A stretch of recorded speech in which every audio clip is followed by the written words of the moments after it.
I think the question is whether or not we are institutionally well served by what we have or whether there are opportunities to improve the way the system works. And if you look at the success of the European Union in terms of bringing Central and Eastern Europe into Western institutions, if you look at the success of NATO along the same lines, and you ask, well, how do we replicate that on a global scale? What do we do? What encouragements can we offer? And how do we do it? And I think the answer to that question is not obvious under the current institutional architecture. And so I think what we would get out of a League of Democracies or a concert of democracies is the ability to replicate those kinds of outcomes on a broader scale. The community of democracies is a hugely important initiative, and its only problem is that it's relatively institutionally weak.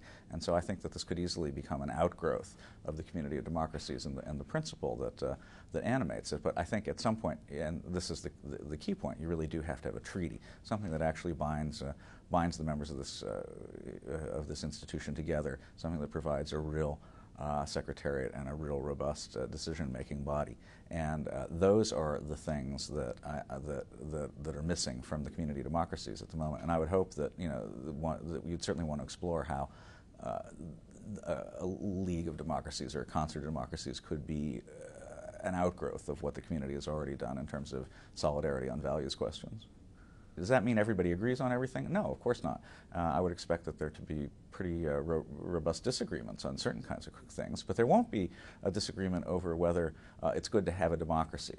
There won't be a disagreement over whether it's a good thing for a democracy to devolve into a more authoritarian kind of regime. Tom makes very important critical points, but I think that those are points that have answers.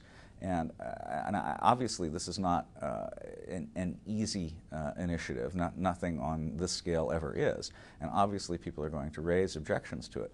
But I think if you look at the ways in which democracies are trying to cooperate now, not only in existing institutions but also on